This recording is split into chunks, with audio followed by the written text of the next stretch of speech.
Colabs, o seu encontro com a tecnologia.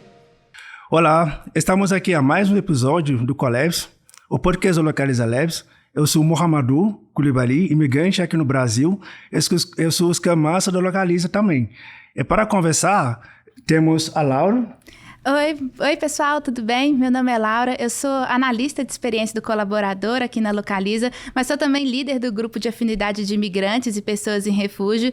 E hoje nesse podcast a gente vai falar sobre essa temática, sobre imigração e refúgio no Brasil e como a tecnologia pode apoiar e ajudar essas pessoas aqui na integração com uma nova cultura, com um novo país. E para esse papo a gente vai chamar também a Natália, que é da SJMR. Natália, você pode se apresentar? Sim, obrigada, Laura. Olá, eu sou a Natália, sou brasileira, trabalho como analista social no Serviço Jesuíta a Migrantes e Refugiados em Belo Horizonte, Minas Gerais, e é um prazer estar aqui com vocês hoje. Obrigada pelo convite. Obrigada, Natália, por aceitar o nosso convite. Temos também a Mag, que é colaboradora aqui na Localiza. Mag?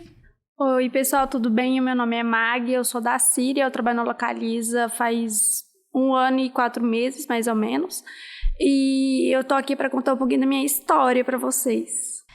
Então vamos começar com a Mag. Mag, eu queria que você contasse pra gente um pouquinho como que foi sua experiência de imigração aqui pro Brasil, por que você veio pro Brasil e como que é ser estrangeira aqui no nosso país. Então, Laura, eu vim aqui em 2016, foi por causa da guerra, né, que eu sou da Síria. Aí eu não tinha uma noção, assim, de por que estava acontecendo, né? Que eu era bem pequena, eu tinha 13 anos, e aí eu só estava pensando assim, vou viajar. E depois eu cheguei aqui que eu comecei realmente entender a dificuldade, né? De que eu sofri muito, que eu não sabia falar português, assim, eu ficava assim, nossa, Jesus, eu quero voltar para o meu país, onde tenho meus amigos, porque foi muito difícil.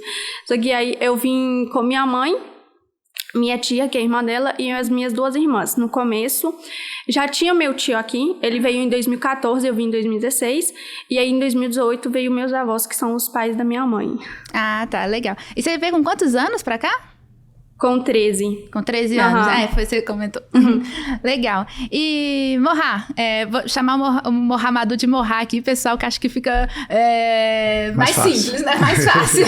Então, Morra, conta pra gente também como que foi essa experiência de vir aqui pro Brasil. Então, Laura, eu vim no Brasil em 2015, através de um programa de intercâmbio. Eu queria descobrir um novo país, nova cultura.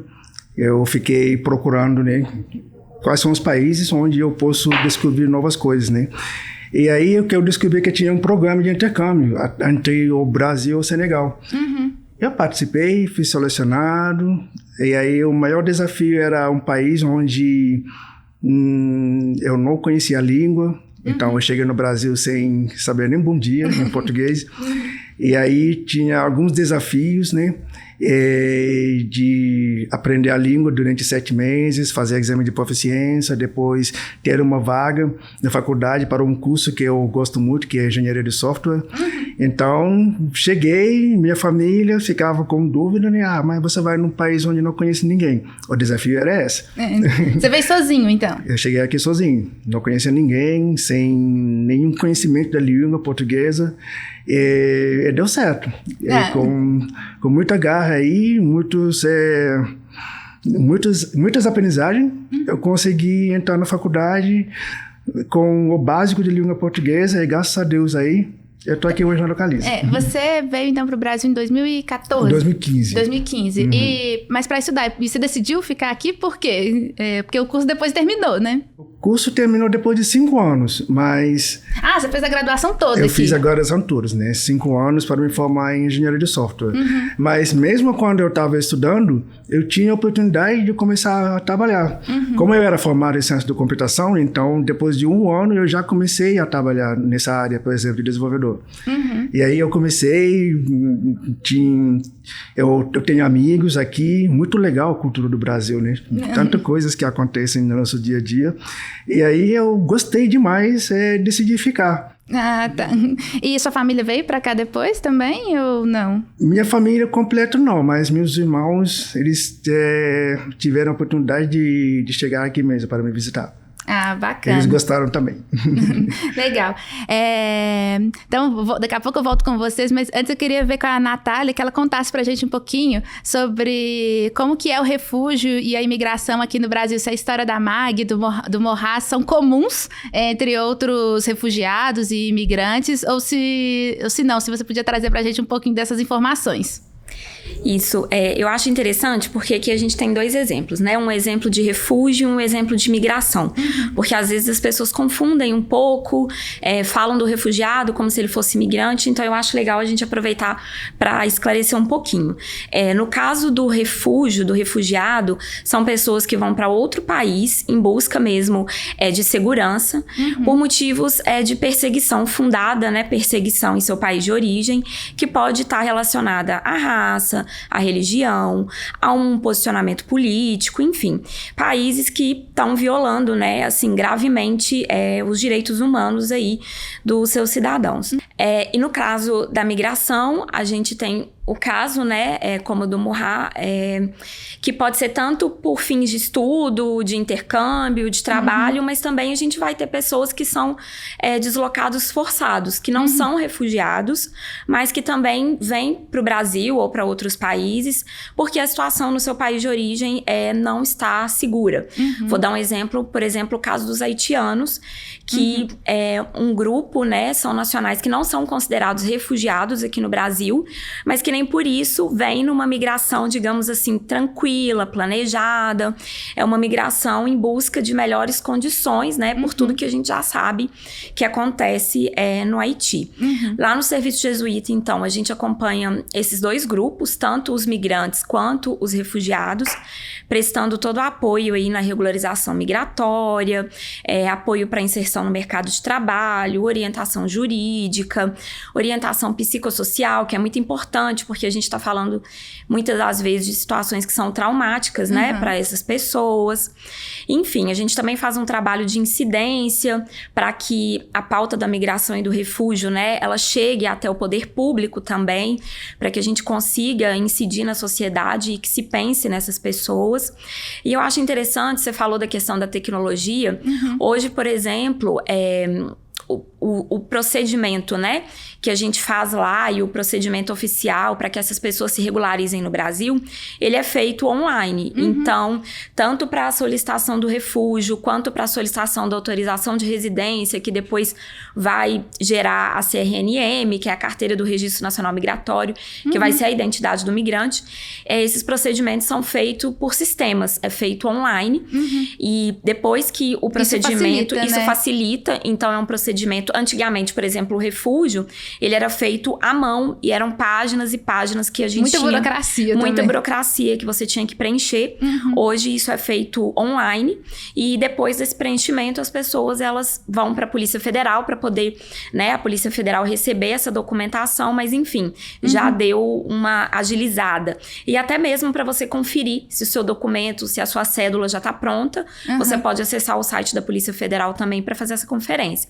Então, a tecnologia facilitou também o processo da migração e do refúgio. Ah, bacana. Realmente, a tecnologia tem ajudado em várias frentes, né? No dia a dia da vida cotidiana das pessoas.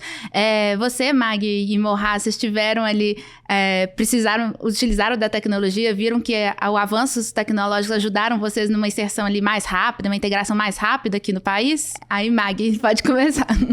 Então, ajudou bastante, né? Porque eu cheguei aqui também não sabia falar nada, como tem a dificuldade também, porque eu usava, por exemplo, o Google Tradutor, e eu tentava traduzir e ninguém entendia nada, porque às vezes não traduz, né? Não traduz a mesma coisa, a gente tem que usar uma linguagem bem diferente. Então... O dia a dia da linguagem é diferente, né? Mas aí ajudou muito também, porque...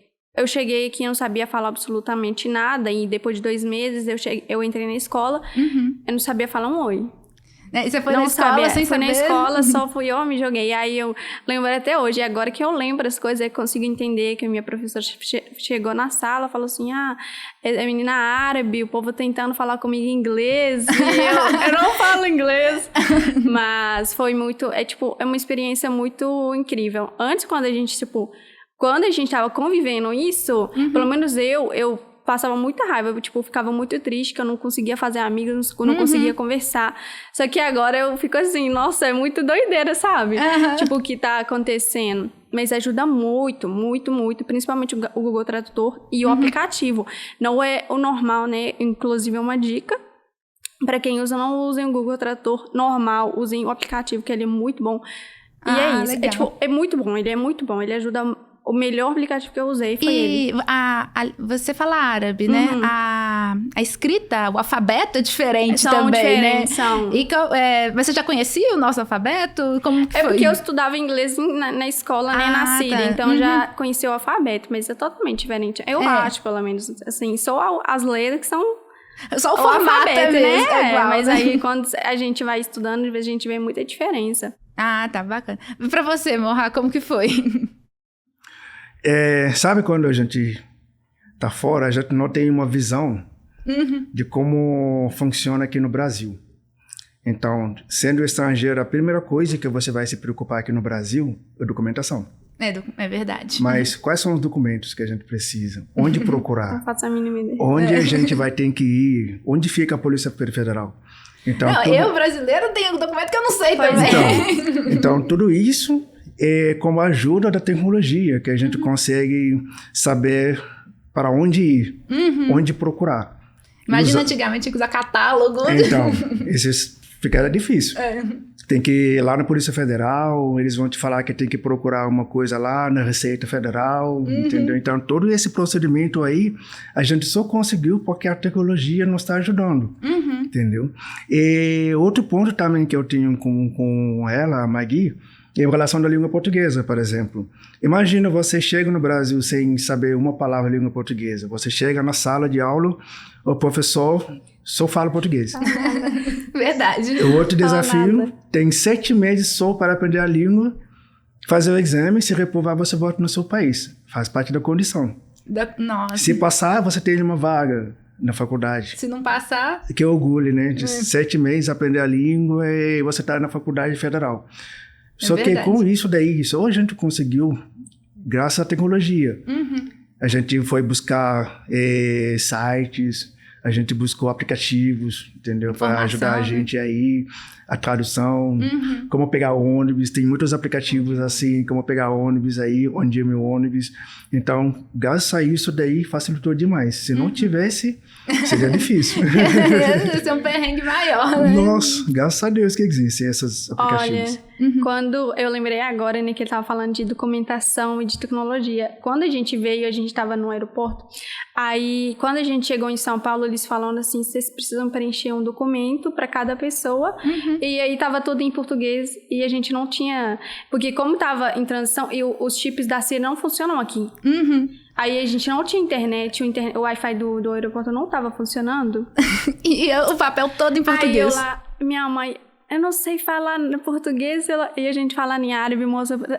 respondendo em português, e a gente não vai sabendo nada, tipo, era documento assim, coloca seu nome, CPF, tipo, simples, e a gente não tava sabendo, e a gente, tipo, como a gente não tava sem internet, sem tecnologia, a gente não conseguia nem traduzir o que tava lá, e a gente ficou lá por 2 horas esperando, e inclusive meu tio tava esperando, que eu falei, né, meu tio tava aqui, e ele tava esperando a gente aqui em Belo Horizonte.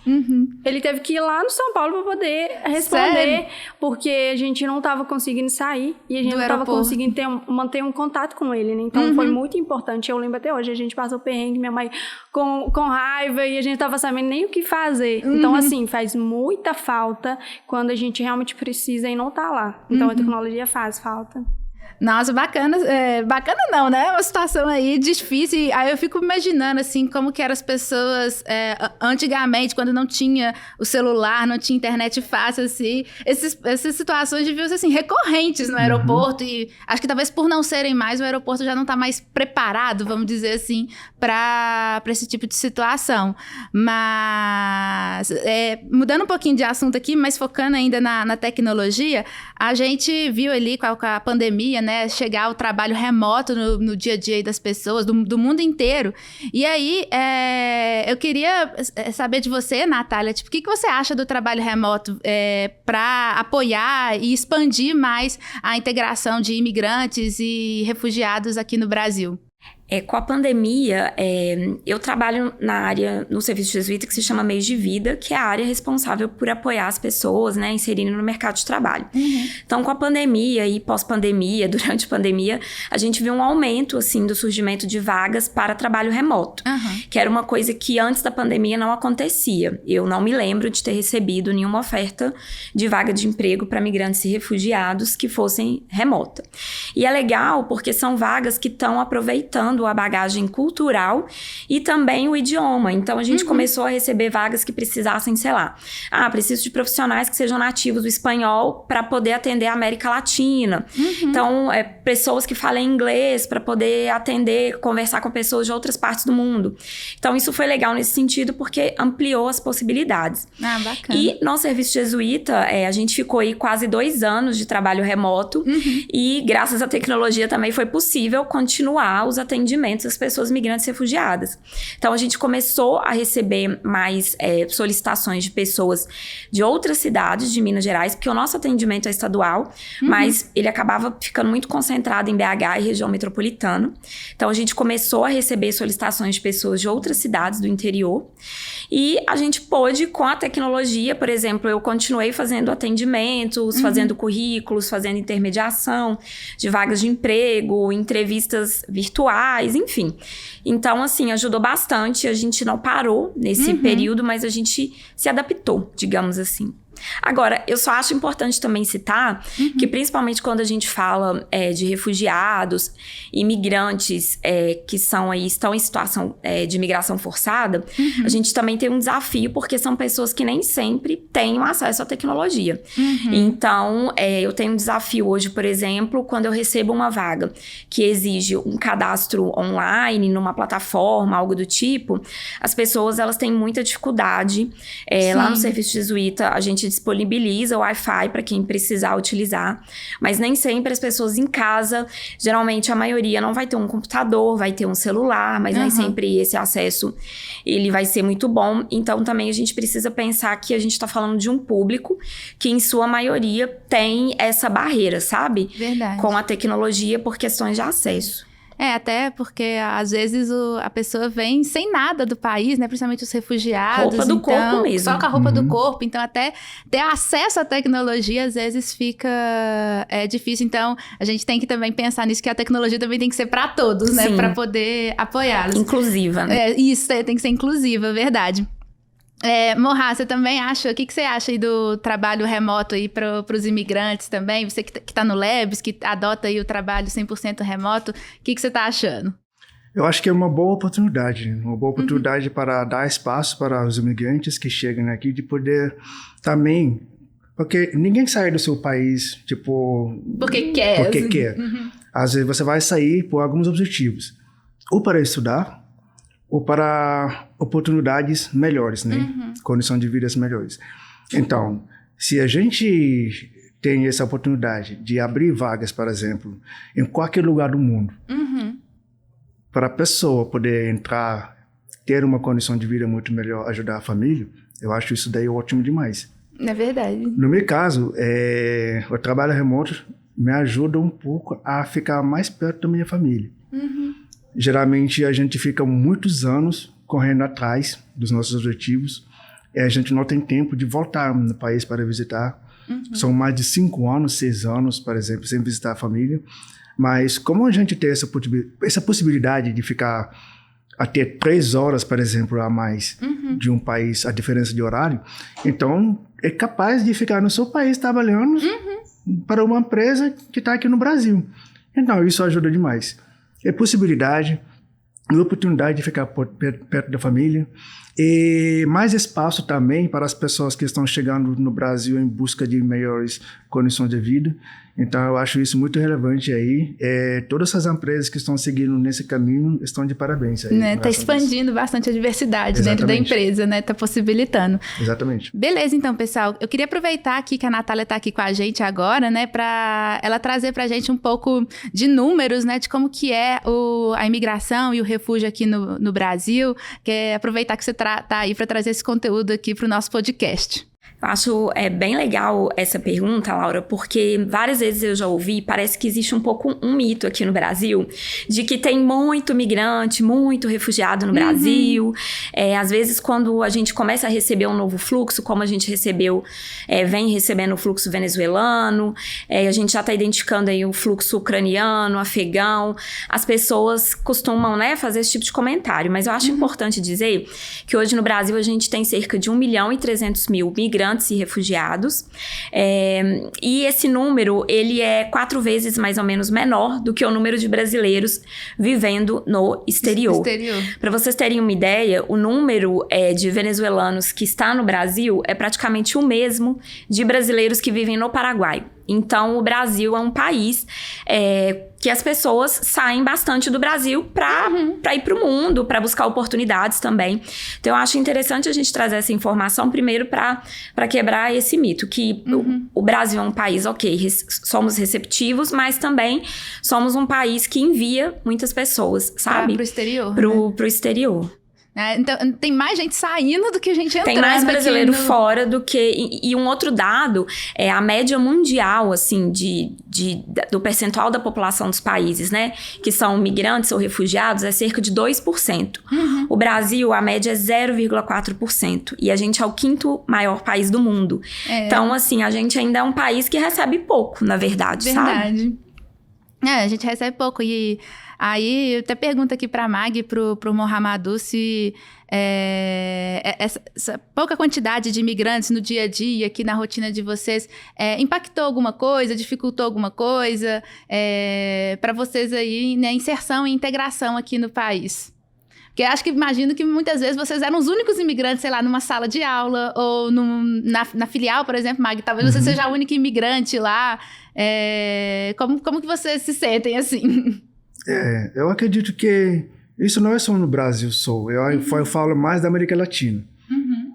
Por causa da língua, porque, por exemplo, nos outros países, as línguas mais faladas são inglês e francês e espanhol, por exemplo. Então, se falar Brasil, a língua é português, a primeira coisa, tem essa barreira aí de língua. Português já é uma barreira. Português aí, nas nossas escolas, a gente não estuda a língua portuguesa, por exemplo. Pelo menos no meu país, que é Senegal, né? As línguas lá são francês e inglês. Então, isso daí pode ser mais uma barreira, né? A gente entra numa sala de aula, ser o único estrangeiro também na sala, isso daí faz uma diferença. Entendeu? Só para contar uma história, imagina você começa a fazer engenharia, a pessoa está explicando matemática. Em português. Eu ficava focado na língua portuguesa além da matemática. Então a gente ficava fazendo um trabalho, por exemplo, em duplo. É verdade. Entender a língua, depois entender a matéria, né? Nossa, devia sair de lá com dor de cabeça. Exatamente. Era todo dia remédio aí para amenizar a dor de cabeça. Mas talvez é isso, o problema da língua, é problema também de propaganda, por exemplo. Quando a gente vê lá de fora, se falar Brasil, as únicas coisas que a gente tem na nossa mente é carnaval, futebol. Ninguém tem uma visão, por exemplo, de tecnologia no Brasil. Eu descobri isso porque a minha mãe veio uma vez para cá, num seminário, descobriu e me falou. Eu falei, legal. Nossa, então, deixa eu ir ver. Já que eu quero estudar, eu vou ver. Quando eu cheguei, eu vi que quantos o Brasil é desenvolvido em relação, por exemplo, à tecnologia. E tem muitos brasileiros que estão saindo para outros países sendo desenvolvedor, por exemplo. Então, as pessoas, eles não têm esse conhecimento. Eles não sabem que aqui no Brasil tem muitas coisas legais. Muitas coisas estão acontecendo. A tecnologia também é avançada. Que a gente é forte nesse ramo, né? Exatamente. Que bacana. E você, Mag, como que é, assim, ser, às vezes, a única imigrante no... Foi bem difícil. Assim, foi diferente, né? Diferente. Foi bem diferente. Igual eu falei, assim, as pessoas tentavam falar comigo e eu falar árabe, né? Nem inglês. Eu achar alguém que fala inglês. Ninguém fala árabe. Só eu mesmo. Aí foi bem difícil. Inclusive, olha, a escola, trouxe uma professora, que eu ficava com ela 2 aulas. Que ela falava árabe? Não, ela falava português. Só português? Só português. E eu só falava só árabe. E a gente tentava, tipo, se entender por Google Tradutor. Aí ela traz as fotinhas, as coisas, e ela falava em português e falava em árabe, para eu tentar entender um pouquinho e conseguir, tipo, me comunicar com as pessoas. Uhum. Foi muito diferente, inclusive eu tenho caderno em casa, e depois eu vi que não tem nada a ver com nada que eu falava assim, Jesus, de onde que eu tirei tanta coisa? Porque a gente, tipo assim, tinha que se entender se virando, porque ela foi tentando me ensinar, né, eu achei isso uma ação muito, muito, muito importante da escola, muito bonita, né, que eles, tipo, eu sou a única, e eles pensaram, né? Entendeu? Ele falou assim, não, vou trazer. Então, eu ficava 2 aulas com ela lá dando a vida, me ensinando, e eu tentando entender, e foi muita loucura, sabe? E as pessoas tinham paciência pra entender, assim, por exemplo, no recreio, com os colegas e tal? Então, eu tenho uma amiga que eu não sei, ela é minha amiga até hoje, né? Só que a gente não sabe como que a gente conseguia se comunicar. Eu não falava nada, ela não falava nada, mas a gente se entendia, tanto que os brasileiros chegavam, né? Ela fala assim, fala pra ela em árabe, que eu quero isso. Aí ela, eu não falo árabe não, gente. Foi, tipo, é muita situação, assim. O brasileiro é curioso, né? É curioso. Né? É curioso. Isso também nos ajuda muito, sempre querendo nos conhecer. Isso, ajuda muito. Muito acolhedores, né? Eles tentam, né, no começo, mas também tava assim... Quando comecei a sentir que eu não tava conseguindo aprender o português, e aí... Eu pensei, eu tenho que me esforçar, porque quando eu comecei a entender, que nem falei, né? Eu tava achando, vou viajar, e é isso. Só que aí depois eu comecei a cair na real, que não é assim que funciona. E aí, que nem ele falou, que ele entrou na faculdade, e ele, na aula de matemática, ele tinha que prestar mais atenção no português. E eu fui assim. Eu não estudava, tipo, só tipo, aula de história me ajudava, porque... Só pra você ver, no ano que eu entrei, foi no 7º, e ele já tava dando história da Síria, qual eu já conhecia. Então eu conseguia pegar as palavras assim no ar, sabe? Mas eu focava mais em aprender, porque eu fui entendendo que o português formal e tem o informal, né? Aí eu falei assim, vou ter que aprender o português que meus amigos falam, e depois eu vou ter que aprender na aula de português como que fala de verdade, entendeu? Tipo, como que fala mais formalmente. E aí eu fui procurando e eu fui estudando isso, tipo, por 1 ano. Que foi do 7º do 8º. 8º ano, eu fui lá e meus amigos não estavam acreditando que eu tava falando português. E nem eu. Nem eu. Eu tava assim... Eu falo, tipo assim, a gente vai aprendendo. Então, não tem como eu falar pra você, meu português é perfeito. Porque todo ano a gente vai aprender. Mas foi surreal a mudança que eu consegui dar... E eu não sei nem como que deu. Eu não sei como que eu fiz isso, entendeu? Né? Eu falei assim, nossa, você fala português muito bem. O que você fez? Só estudei. Só. Você era mais nova também, né? Eu era. O Mohá, a gente consegue sentir mais o seu sotaque, Mohá, porque você veio um pouco mais velho, né? Sim. Com quantos anos você tinha quando você Quando veio? eu cheguei, eu tava com 24 anos. 24 anos, Sim, né? Cheguei com 24. O francês já tá bem enraizado ali. Já. Mas você falou que hoje você... pensa em português? Como que é isso? Eu penso e sonho em português. Sério? É porque é o jeito... Como a gente estudou a língua portuguesa. Porque, assim... Primeiro, para aprender mais rápido uma língua, tem que começar a pensar nessa língua. Para não ter aquele delay, né? De ficar pensando, traduzindo na sua cabeça. Traduzindo na cabeça, né? Então... como também eram uns cursos extensivos, 7 meses só para falar, então a gente fazia de tudo. A gente assistia debate, ouvindo música, tentando entender. E aí eu adquiri, por exemplo, uma técnica que era assim: eu preciso começar a pensar com essa língua, a sonhar com essa língua. É só isso que vai me ajudar. Entendeu? E aí a gente começou. Eu parava de falar francês, eu parei de falar francês. Eu morava só com amigos brasileiros, né? Então isso daí me ajudou muito. Porque se eu morasse com alguém que fala francês, eu ia demorar. Verdade. E aí a pessoa não tinha jeito, não tinha outra opção. Ou falar português ou nada. Mas ajudou demais. Isso ajuda, eu ia falar assim, que meu tio também veio mais ou menos na idade dele, sabe? Pro Brasil. Aí eu acho que ele tinha uns... Eu não sei quantos anos, mas ele já estava mais velho. E isso ajudou ele muito. Quando ele chegou, ele morava com os amigos dele árabes também, né? Que eram ou os estrangeiros que falavam árabe. Aí ele pensou e falou assim, não tem condições, porque eu não tô convivendo com brasileiro, sabe? Eu acho que alguma coisa que me ajudou muito, que eu já fui falar, né? Fui na escola, comecei a falar em português, né? Então isso ajuda muito, e ele já tava, tipo, muito parado lá em árabe, os amigos árabes, tudo, mesmo aqui estando no Brasil. Aí quando ele tocou e falou assim, não, eu tô no Brasil, eu preciso falar português. Aí ele fez que nem Morra. Ele foi e começou a trabalhar. Ele falou assim que eu vivia o meu dia inteiro, tipo, trabalhando, porque ele não tinha uma pessoa para viver em português, sabe? Mas ele começou a mudar de não ficar em casa o tempo todo, o dia inteiro, sabe? Entendi. Ele começou a trabalhar o dia inteiro para conviver mais com o brasileiro, que isso ajuda muito. E ele realmente aprendeu português também muito rápido. Foi mais ou menos 6, 7 meses. Ele aprendeu também a falar o português. Ele fala muito bem português. Ah, bacana. Agora, voltando um pouco nesse ponto que a gente comentou um pouco antes de acolhimento, tal, dos brasileiros aos estrangeiros, eu percebo isso às vezes mesmo, que brasileiro gosta muito de estrangeiro, né? Acha curioso e tal. O brasileiro é um pouco curioso mesmo, mas eu queria que a Nath trouxesse pra gente, tipo, isso é assim mesmo para todos os refugiados, para todos os imigrantes? Será que esse acolhimento existe, assim, generalizado no calor brasileiro?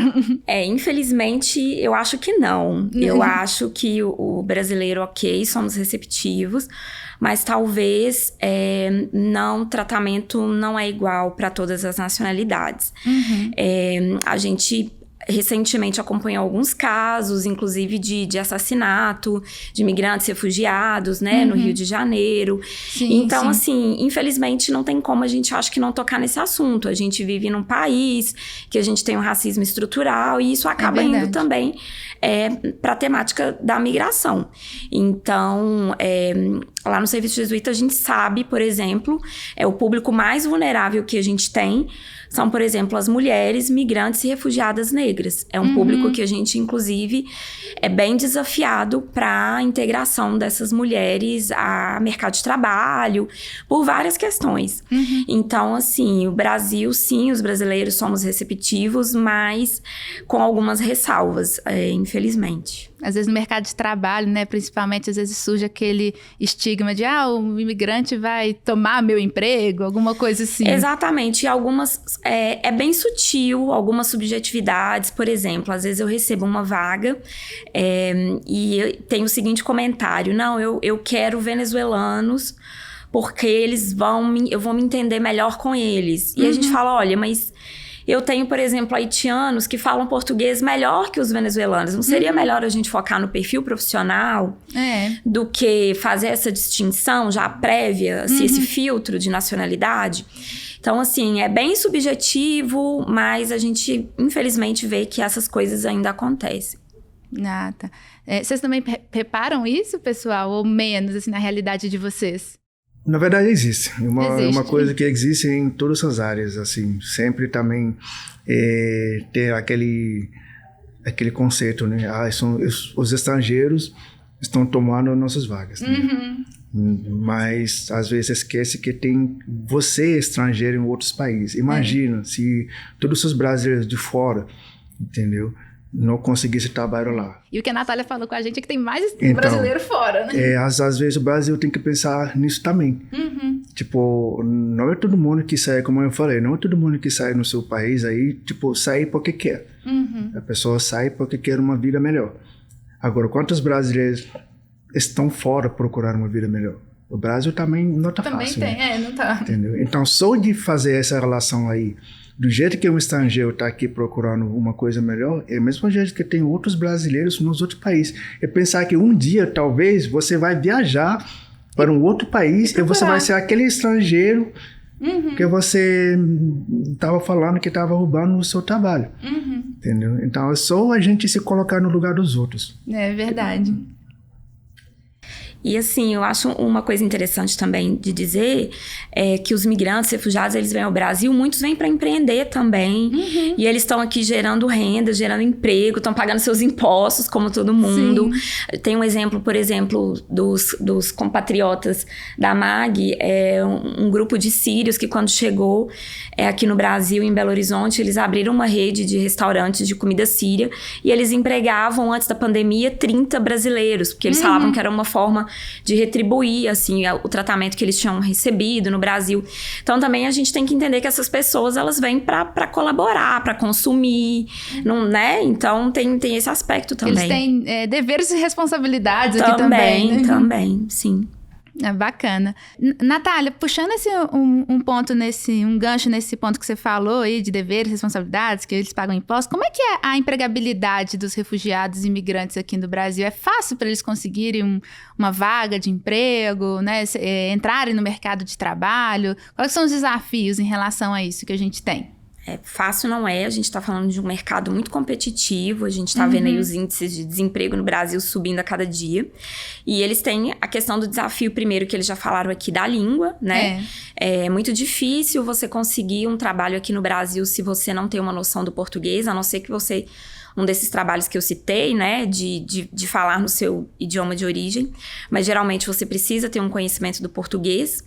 E também é desafiante pela questão cultural, porque cada país tem uma cultura de trabalho, né? Então, a gente, por exemplo, eu atendo pessoas que nunca trabalharam com uma carteira assinada, que nunca passaram por um processo seletivo, entrevista, e que quando chegam aqui se deparam com essa realidade. Por isso, lá no Serviço Jesuíta, a gente também faz esse apoio, essa intermediação, prepara essas pessoas, porque a gente sabe que não é tão tranquilo, assim, né? E aí eu fiquei até curiosa, assim, se vocês puderem contar um pouquinho como é que foi a chegada de vocês aqui na Localiza, como é que foi, porque é bem desafiante.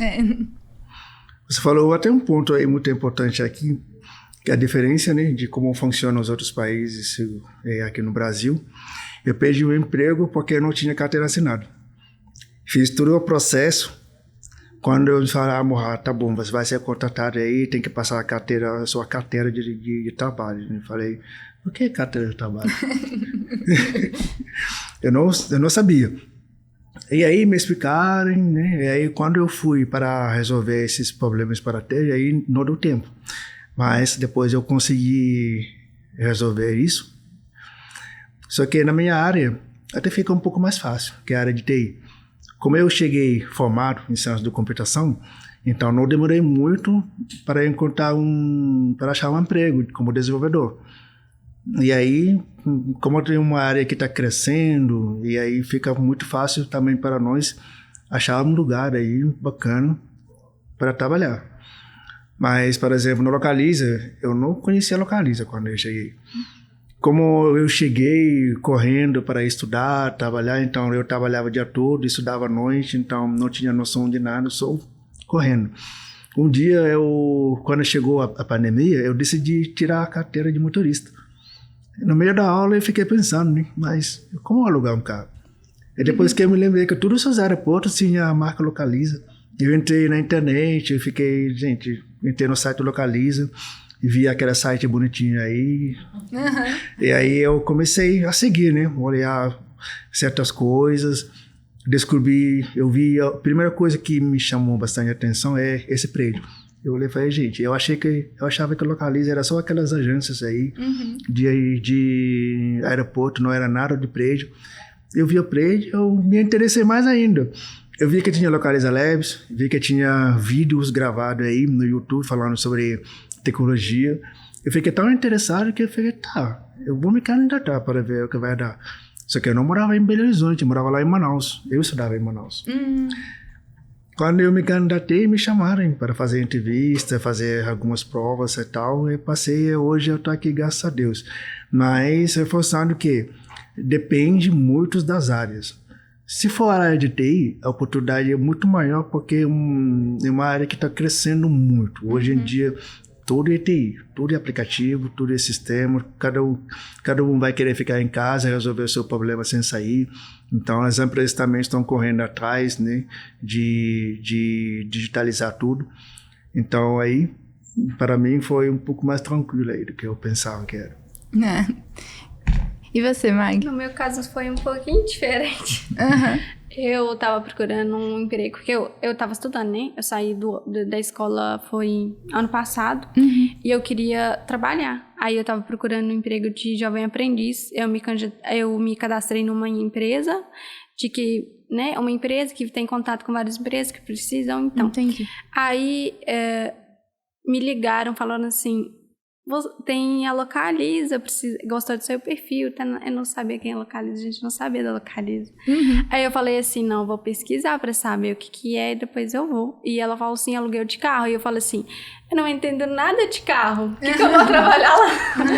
Aí eu fui pesquisar e eu fui até me aprofundei muito, porque eu fiquei apaixonada, fui na história de Salim, como começou com as fusquinhas e tudo.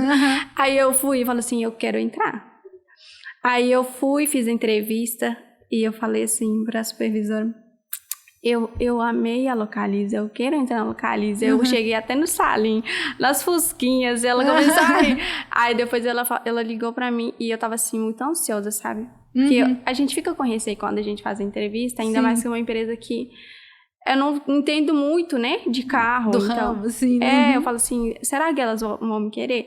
E ela me ligou e eu fui contratada como jovem aprendiz. Isso foi no final de 2020.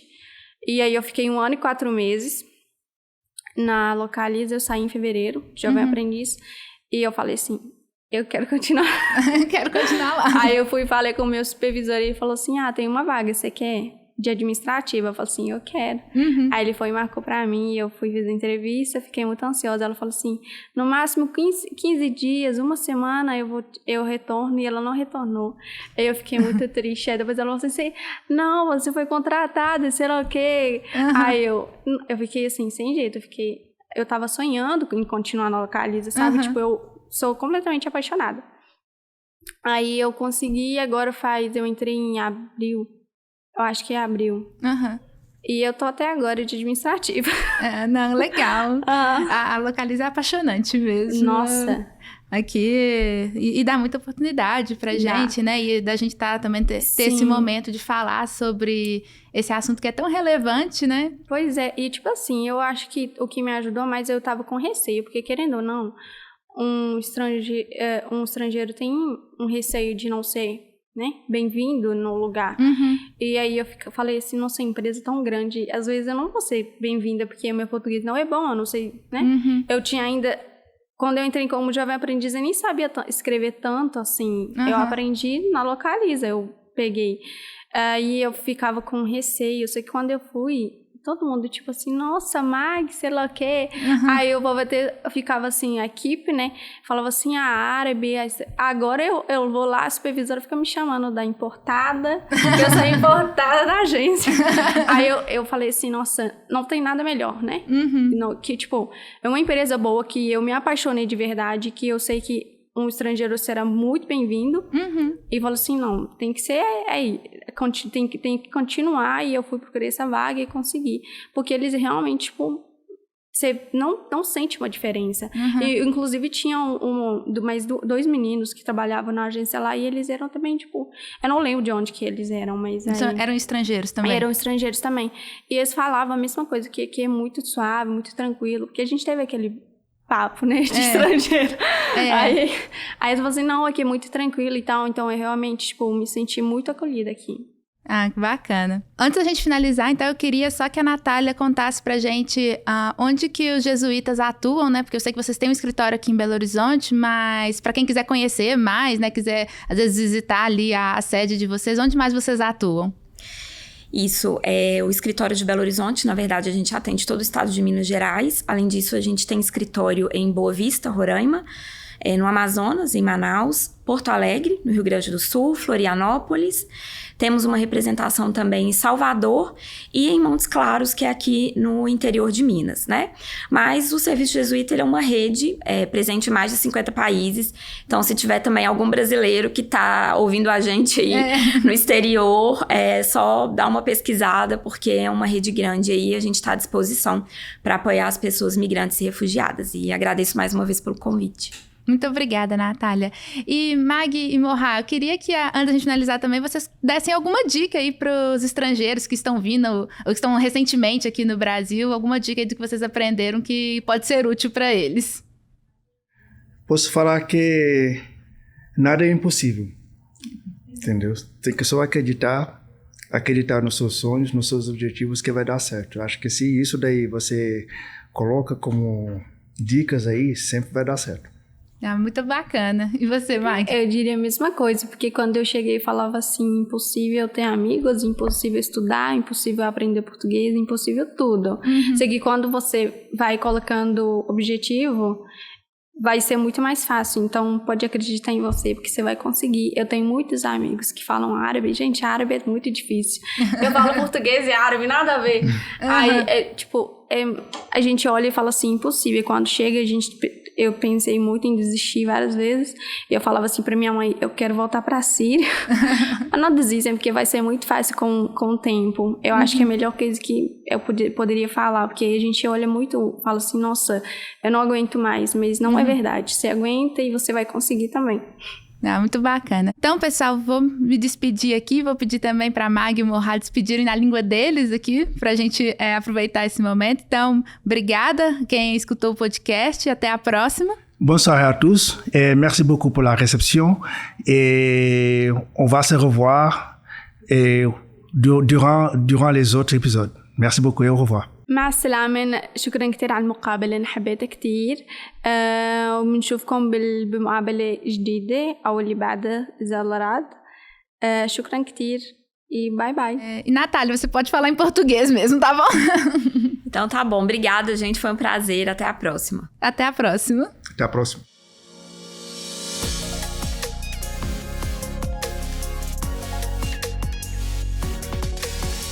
Collabs, o seu encontro com a tecnologia.